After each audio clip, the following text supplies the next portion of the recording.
नमस्कार, आप देख रहे हैं व्हाइट पेपर और मैं हूं आपके साथ आशा सरमाल। कार्यक्रम की शुरुआत करेंगे बड़ी खबर के साथ ही बताते चले कि जम्मू कश्मीर के अंदर विधानसभा सत्र चल रहा है, लेकिन इसमें 370 की बहाली को लेकर जैसे ही प्रस्ताव पास किया गया उसके बाद विधायकों का हंगामा देखने को मिला। दस्तावेज की कॉपी तक यहां पर फाड़ दी गई और नेता प्रतिपक्ष ने आरोप लगा दिया है। बताते चले कि लीडर ऑफ ऑपोजिशन की तरफ से बड़ा बयान जारी किया गया, जहां पर उन्होंने कहा कि नेशनल कॉन्फ्रेंस स्लोगन को तैयार करने की कोशिश कर रही है। प्लेबिसाइट ऑटोनॉमी के मुद्दे अब पूरी तरह से जम्मू कश्मीर के अंदर खत्म हो चुके हैं और नेशनल कॉन्फ्रेंस पार्टी अब नौजवानों को भड़काने का काम करना चाहती है। अब यहां पर खून की नदियां नहीं बहने दी जाएंगी, इस तरह से बड़ा बयान लीडर ऑफ ऑपोजिशन की तरफ से। और ह्यूमन राइट वायलेशन पर अब डिबेट होनी चाहिए थी, इस तरह से उन्होंने बड़ी बातें कही। गैर कानूनी तरीके से जो कार्रवाई को अंजाम दिया गया उसे वापस लिया जाना चाहिए। बताते चले कि आज सुबह ही विधानसभा का सत्र चल रहा था, जिस दौरान यहां पर एक प्रस्ताव रखा गया और उस प्रस्ताव में क्या कुछ लिखा था वो जरा समझना जरूरी है, क्योंकि इसी प्रस्ताव पर पूरा हंगामा आज जम्मू कश्मीर के अंदर रहा। बताते चले कि यहां पर सदन की कार्यवाही जैसे ही शुरू हुई उसके बाद जम्मू कश्मीर के डिप्टी सीएम सुरेंद्र चौधरी ने विशेष दर्जे को बहाल करने के लिए प्रस्ताव को पेश कर दिया, जिसे केंद्र ने यहां पर 5 अगस्त 2019 को रद्द कर दिया था।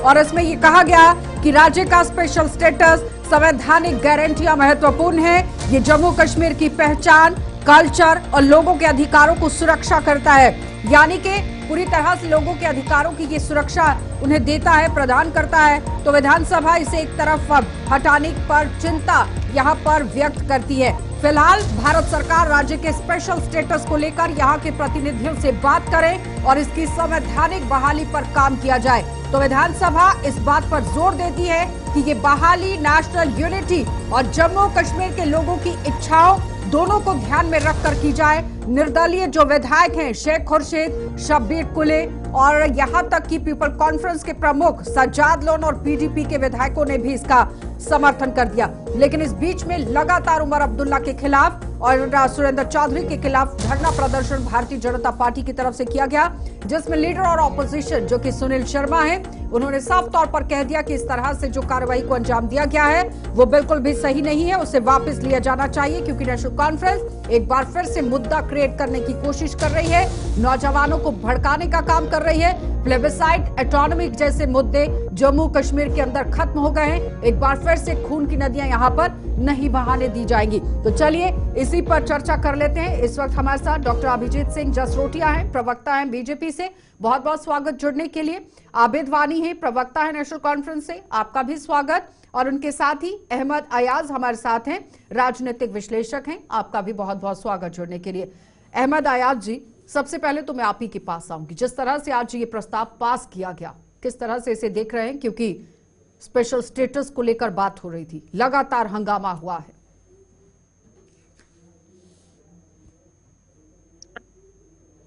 ये आज की जो रेजोल्यूशन है नेशनल कॉन्फ्रेंस के लिए ये बहुत ही महत्वपूर्ण है, इसलिए कि उन्होंने इलेक्शन कैंपेन के दौरान इसका प्रॉमिस किया था लोगों के साथ कि हम पहले ही सेशन में, असेंबली के सेशन में ये रेजोल्यूशन पास करेंगे। तो उस लिहाज से नेशनल कॉन्फ्रेंस के लिए ये बहुत मायने रखती है।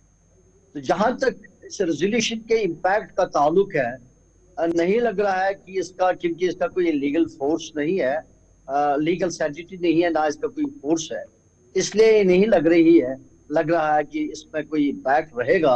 अलबत्ता this will serve as a representation government of India के लिए, एक याददाश्त टाइप होगा, एक रिप्रेजेंटेशन होगा, एक रिमाइंडर होगा कि हमारे पास ये इशू पेंडिंग है। और दूसरा, जो रेजोल्यूशन पास की गई है उसमें जो मोटा मोटा लग रहा है कि उसमें डायलॉग की बात की गई है कि इसके बारे में डायलॉग किया जाए, ना कि स्ट्रेट में एक डिमांड की जाए कि रेस्टोरेशन स्पेशल स्टेटस को डायलॉग करने की बात की गई है। और जबकि यूनियन गवर्नमेंट जिसकी क़यादत बीजेपी कर रही है, उन्होंने क्लियर कर दिया है कि 370 के बारे में कोई बात होगी नहीं। और इसका मानना उमर अब्दुल्ला साहब का भी है। इलेक्शन के बाद ही उन्होंने ये कहा, जब काउंटिंग होगी तो उसके बाद ही उन्होंने ये कहा कि इस गवर्नमेंट के चलते इसकी कोई तवक्का नहीं तो फिर इस तरह से रेजोल्यूशन को पास करना क्या मायने रखता है? क्लियर, यही तो समझना है ना आज डिबेट में, मायने क्या रखता, मतलब क्या दिखाने की कोशिश हो रही थी? इसका क्लियर मतलब यही है कि लोगों को दिखाने की कोशिश ये की जा रही है कि हम इसके ऊपर कार्रवाई कर रहे हैं, कोशिश कर रहे हैं, जो हमने आपको प्रॉमिस किया था कि रेजोल्यूशन पास करेंगे, हमने किया। लेकिन मेरा मानना है कि रेजोल्यूशन तक की महदूद रहेगी और उसके लिए वापस लौटूंगी आपके पास। कार्रवाई नहीं होनी है, पॉजिटिव कार्रवाई रेजोल्यूशन को पास किया गया, लेकिन उसमें लिखा गया है क्लियर शब्दों में कि चर्चा होनी चाहिए, डिस्कशंस होनी चाहिए, डायलॉग होना चाहिए। तो क्या परेशानी? डायलॉग तो हो सकता है।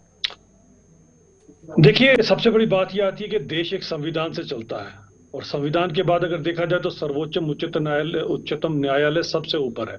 और उच्चतम न्यायालय में जब ये बात की गई, उसके सामने जब इसके ऊपर मोहर लगाई गई, तो मुझे लगता है उसके बाद अगर कोई इस तरह की बात कर रहा है तो केवल और केवल फोटो ऑप्ट के लिए, और फोटो ऑप्ट के लिए पहले इन्होंने ही पीडीपी पर इल्जाम लगाया था और आज खुद ही वो काम कर रहे हैं।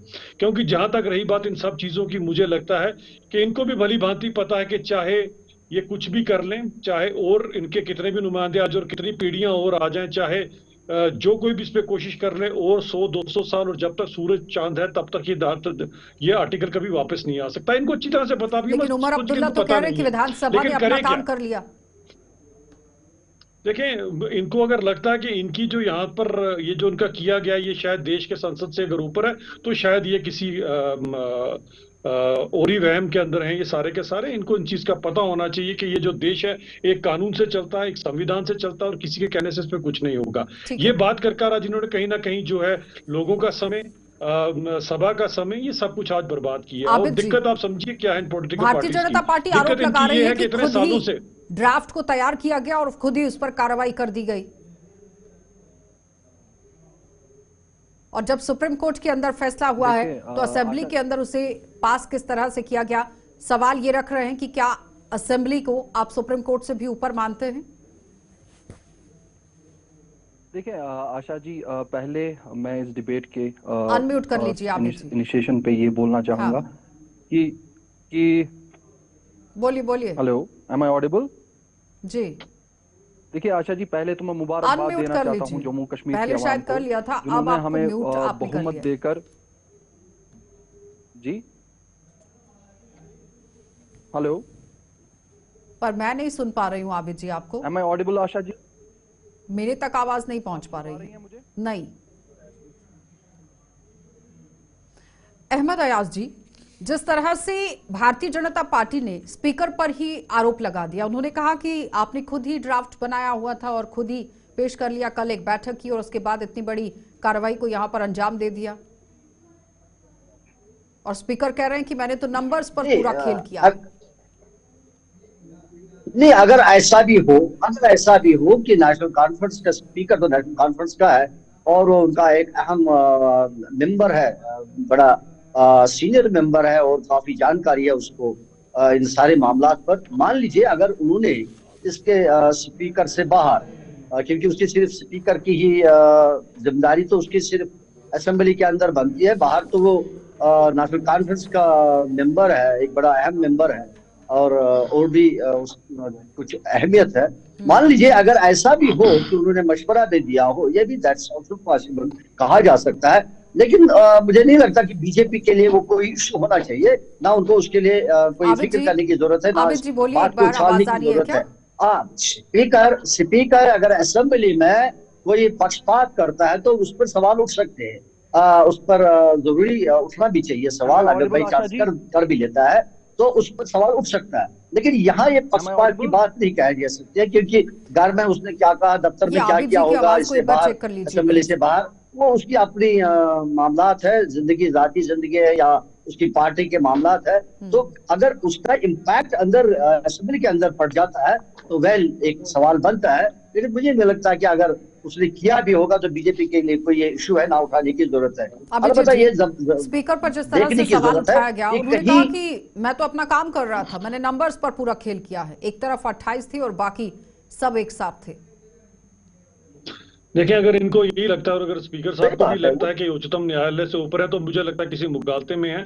और अगर किसी मुगालते में है भी है, तो उनको अपना ये वाला वहम दूर कर देना चाहिए। एक बात याद रखिए, अगर आपको याद होगा, धारा 370 को लेकर हमारे माननीय गृह मंत्री अमित शाह साहब ने एक बात कही थी कि जान दे देंगे, इसको वापस नहीं आने देंगे। और एक बात याद रखिएगा, अगर ऐसी कोई भी नौबत आएगी तो हमारे प्राण हाजिर हैं इन सब चीजों के लिए। हम फिर से वो नाइंसाफी पीओजे के लोगों के साथ नहीं होने देंगे। हम फिर से हमारी बच्चियों के वो हकूक नहीं इनको छीनने देंगे। हम फिर से वाल्मीकि समाज के साथ जो उत्पीड़ना 30-35 साल उन्होंने सही है, वो यहाँ पर नहीं होने देंगे। अगर कोई इस वहम में बैठा हुआ, तो बात याद रखिएगा, हमारे 28 विधायक वहां पर थे और 28 के 28 ने आज आपको बता दिया कि इस सब चीजों के लिए, आज अपनी भारत माता के लिए, अपने संविधान के लिए हम जान देने को भी तैयार है। तो अगर किसी को आबिद लग रहा है जी, कि ये सब चीजें कर या कंप्रोमाइज स्पीकर से के आवाज थ्रू आ अगर रही है कोई क्या ऐसी बात आबिद करने जी? की कोशिश कर रहा है, तो मुझे लगता है कि ये वहम जितनी जल्दी मुझे आपकी आवाज दूर आ कर रही है, रहे, आप मुझे ये इनके लिए अच्छा रहेगा।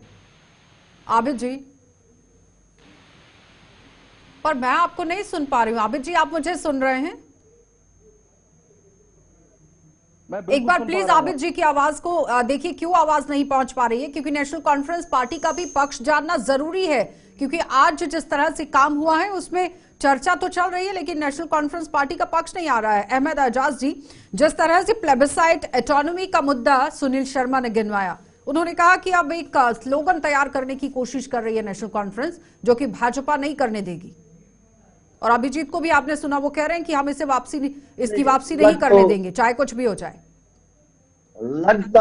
लग तो ऐसा ही रहा है, क्योंकि अब जब सेंट्रल गवर्नमेंट ने, जिसकी क़यादत national conference Bharatiya Janata party कर रही है, उन्होंने क्लियर कर दिया है कि भाई ये नहीं होगा। जो रेजोल्यूशन आप कर रहे हो या डिमांड जो करे 370 को रिवर्स करने की, वापस करने की, वो होगा नहीं।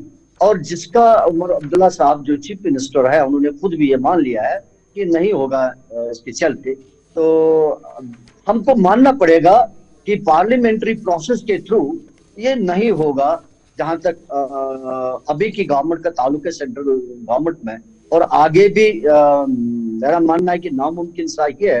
अलबत्ता अगर वो सुप्रीम कोर्ट का रास्ता इख्तियार करते हैं, क्योंकि सुप्रीम कोर्ट ने इस पर ये पहली जजमेंट नहीं है, इससे पहले भी बहुत सारे महत्वपूर्ण जजमेंट्स आए हैं इसके ऊपर। एक बहुत इंपॉर्टेंट जजमेंट आई है संपत प्रकाश वर्सेस स्टेट 370 को लेकर।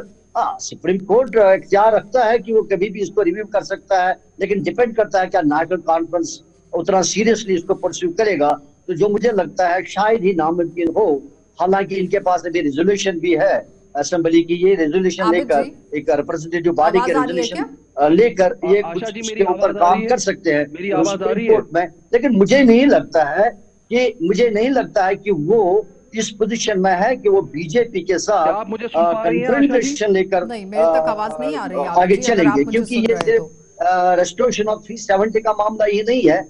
ये मेरी आवाज आ रही है? अब आ रही है, जवाब दीजिए आबिद जी। ठीक है, अहमद एजाज जी, वापस लौटूंगी अहमद एजाज जी आपके पास।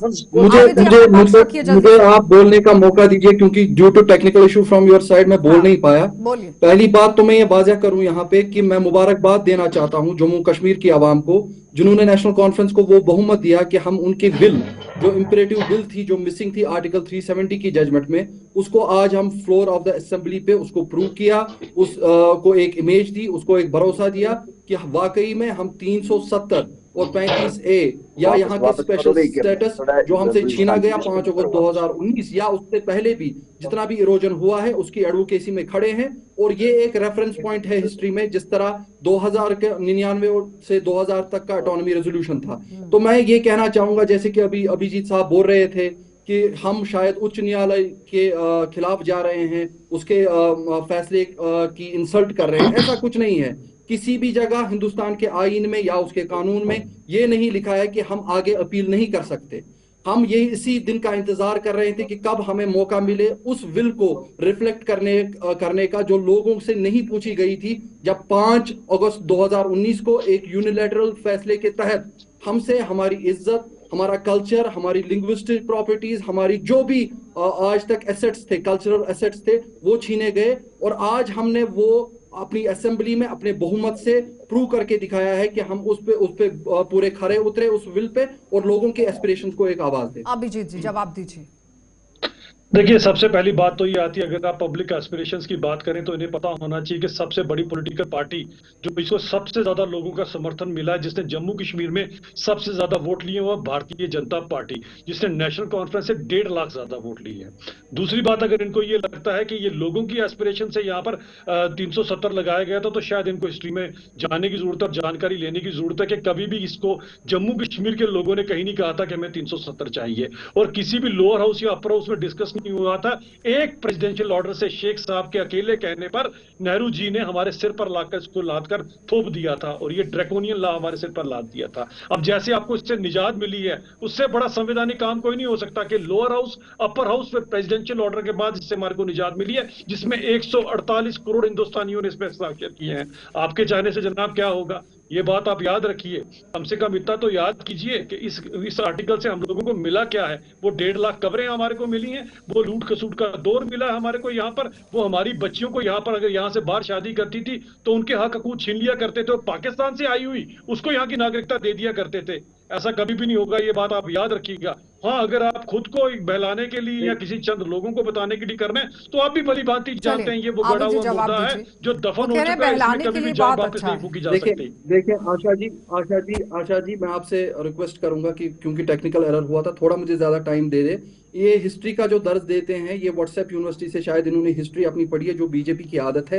हिस्ट्री का दर्ज हमें ना दे, हमें हिस्ट्री तो पूरी पता है, और जम्मू कश्मीर के बारे में दर्ज ना दे, उसकी हिस्ट्री तो बिल्कुल हम जानते हैं कि कैसे 370 आया और कैसे इसको इरोड किया गया, और हमेशा अनकॉन्स्टिट्यूशनल और अनडेमोक्रेटिक वे में इसको इरोड किया। चाहे 53 में शेख साहब को जेल भर दिया गया, और तब तक 64 तक या 75 तक, जब तक शेख साहब वापस नहीं आए, इसका इरोजन नहीं रुका था। और 75 के बाद तक अभी तक नेशनल कॉन्फ्रेंस ने उस चीज को रोका था। और फाइनली जब पीडीपी और बीजेपी ने अलायंस किया, और पहला जो जिसे बोलते हैं कि last nail in the coffin, prime ministership से चीफ मिनिस्टरशिप पर नेशनल कॉन्फ्रेंस आ गई थी, उस वक्त क्या हुआ था? देखिए 370 का मुझे थोड़ा सा जनरल नॉलेज पढ़ लें क्या फिर प्रोग्राम में? हमेशा ये आर्गुमेंट रहता है कि मिलिटेंसी 370 की वजह से नहीं, आज तो आप लेकर आ गए, प्रस्ताव तो सामने रख दिया गया, क्योंकि आपके मैनिफेस्टो के अंदर था। तो हिंदुस्तान के ये जो इतना लंबा इतिहास लिखा गया है, फिर ये क्या था आबिद जी? ये क्या था? एक सेकंड का समय दीजिए और ध्यान से इसको सुनिए। नहीं, एक मिनट अभिजीत जी, एक सेकंड आबिद जी, आप एंकर को सवाल करने दीजिए। एक मिनट अभिजीत जी, एक सेकंड आबिद जी। 17 अक्टूबर 1949 को अनुच्छेद 370 भारतीय संविधान का हिस्सा बना और इसे एक अस्थायी प्रावधान के रूप में जोड़ा गया। नंबर 1, यहां पर संसद के अंदर जिस तरह से कार्रवाई हुई, लेकिन उसके बाद संविधान का अनुच्छेद 370 अस्थायी प्रावधान के जरिए जम्मू और कश्मीर को एक विशेष स्वायत्ता वाला राज्य का दर्जा देता था। 370 की रूपरेखा 47 में शेख अब्दुल्ला ने तैयार की थी। शेख अब्दुल्ला को तत्कालीन प्रधानमंत्री जवाहरलाल नेहरू, महाराजा हरि सिंह ने जम्मू कश्मीर का प्रधानमंत्री नियुक्त किया था। अनुच्छेद 370 के तहत संसद को जम्मू कश्मीर के लिए रक्षा, यहां विदेश और संचार के विषय में कानून बनाने का अधिकार था। अब 370 के कारण जम्मू कश्मीर पर संविधान का अनुच्छेद 356 लागू नहीं होता था, और इसकी वजह से जम्मू कश्मीर का अपना अलग झंडा और प्रतीक चिन्ह भी था। अब भारत के दूसरे राज्यों में लोग जम्मू कश्मीर में जमीन नहीं खरीद सकते थे। यहां के नागरिकों के पास दोहरी नागरिकता होती थी, और यहां पर एक नागरिकता जम्मू कश्मीर की और दूसरे भारत की होती थी। भारतीय संविधान के अनुच्छेद 360, ये जो मैं आपको आर्टिकल्स गिना रही हूं, ये पढ़ने की जरूरत है। 360 में, जिसमें देश में वित्तीय आपातकाल लगाने का प्रावधान है और जम्मू कश्मीर पर लागू नहीं होता। 5 अगस्त 2019 को कश्मीर से धारा 370 को हटा दिया गया। केंद्र सरकार ने राष्ट्रपति की मंजूरी से यह पूरा काम किया। लेकिन अब सवाल यहां पर यह है कि जब प्रधानमंत्री की कुर्सी से आप चीफ मिनिस्टर की कुर्सी पर आते हैं, किस पर बहस हो रही है? उस वक्त क्यों ली? नहीं लेनी चाहिए थी, अड़ जाते। आशा जी, अड़ जाते वहां पर। तरीके से ब्रीफ दिया 370 को लेकर, तो नहीं, ये ब्रीफ जरूरी है। आज आप मैनिफेस्टो को लेकर बात कर रहे हैं, स्टेटहुड को लेकर सबसे पहले आपने बात की। आज 370 को लेकर लोगों को बरगलाने की कोशिश क्यों की जा रही है? रिबटल भी सुन लीजिए आप। आशा जी, आप रिबटल तो सुन लीजिए, मुझे टाइम दे दीजिए आपको बोलने का, ताकि दर्शक भी समझ सके। जो आप 370 की आप ये तो मानती है वो आईने हिंद में था, that was part and parcel of the Indian constitution. हाँ। अब जो आप टेम्पररी की बात कर रहे हैं वो तब तक था जब तक कि यहाँ की कॉन्स्टिट्यूंसी असेंबली नहीं मिलती, और उसके बाद आप जितने भी ऑर्डर सुप्रीम कोर्ट के थे 2018 के ऑर्डर पे आप जाइए, it has accord a permanent status. Doctor Farooq Abdullah को सुना आपने? सुप्रीम कोर्ट ने बोला था कि ना नेशनल कॉन्फ्रेंस पार्टी से प्रवक्ता हैं आप, डॉक्टर फारूक अब्दुल्ला को आपने सुना? जब वोटिंग हुई, काउंटिंग हुई, जब फुल मेजॉरिटी में नेशनल कॉन्फ्रेंस आ गई, डॉक्टर फारूक अब्दुल्ला को उस वक्त सुना था। मैं इस पर चर्चा कंटिन्यू करूंगी, रुकेंगे एक छोटे से ब्रेक के लिए, जल्द वापस लौटेंगे। आप बात करें, अब इतने सालों में तो कुछ कर नहीं पाए, अब आज जाके इसी तरह के लोगों को बरगलाने की कोशिश कीजिएगा। लेकिन एक बात याद रखिएगा, इससे तिरंगे के आगे कोई दूसरा तुच्छ झंडा हम बर्दाश्त नहीं करेंगे और ना कभी आने देंगे।